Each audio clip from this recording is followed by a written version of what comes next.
Hello, আসসালামু আলাইকুম everyone. আজকে আপনাদের কিছু কাতারের সুন্দর দৃশ্যগুলো দেখাচ্ছি। আসলে মরুভূমিতে এই যে যে গাছগুলো দেখতেছেন, এবং অনেকটা পরিশ্রম করে এই গাছগুলো বানানো।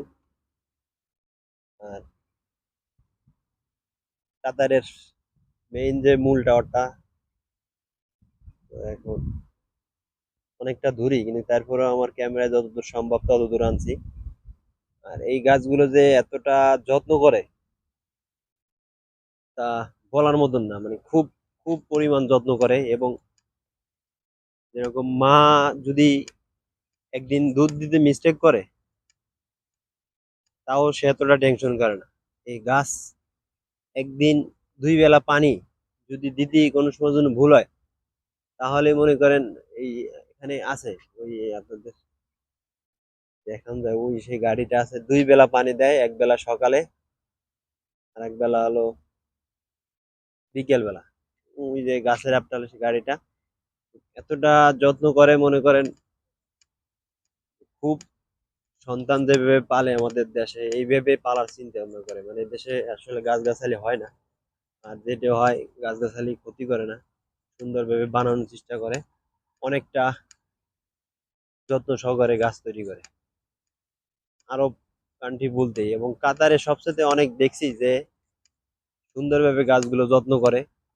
এবং একটা স্টেডিয়াম দেখাচ্ছে, ওই যে আপনাদের দেখান স্টেডিয়াম, এই 22 সালে যে বিশ্বকাপ খেলা হয়েছিল সেই স্টেডিয়াম মাঠ এখনো ছোট ছোট খেলা হয়। আমাদেরও বুলায় ওখানে, কোন সময় বুলায় মনে করেন, এখন তো বিশ্বকাপ খেলা নাই আর বাইরের রাষ্ট্র এসে খেলে না। এই সময় কাতারের দেশের যারা স্থানীয় নাগরিক, তারা যে সময় টিম ছাড়ে খেলাধুলা করে, ওই সময় আমাদের অফার দেয়। তাদের কাছে থাকি, তো এই পিছনেই থাকি, এই এই এরিয়ার ভিতর থাকি, মানে সাইডে থাকি। তা ওখানে ওরা এই এরিয়ার ভিতরে আইসে ওই বলে যে যে যে যাবে, এরকম 50 টাকা 50 রিয়াল করে দেয়, একটা গেঞ্জি দেয় খেলা দেখতে গেলে। 50 রিয়াল মানে বোঝেন আমাদের বাংলাদেশে 1800 টাকা। মানে তারা খেলা দেখতে, মানে তারা যে সময় টিমের খেলা ছাড়ে, জনসংখ্যা হয় না, সেই সময় তারা ওই নিয়ে যায় আমাদের, বুঝলে, যে আসো খেলা দেখতে যাও। কারণ আমরা তো এসে কর্ম করতে, আমরা তো আর খেলা দেখতে আসি নাই যে কাজ বাদ দিয়ে তাদের ওখানে সময় দেবো।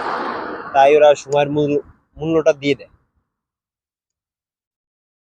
আর আমাদের দেশে গেলি সে টিকিট নিয়ে মনে করেন দালালি ব্যবসা শুরু হয়ে যায়, যে মাঠের ভিতরে ঢুকতে হলি 100 জায়গা 200 টাকা হয়ে যায়, 200 জায়গা 500 টাকা হয়ে যায়। আর এই দেশে যে এতটা মানবতা দেখায় এবং বোঝে যে তারা কর্ম করতে আইছে, এবং তাদের প্রাপ্য কিভাবে সমাধান করা যায়।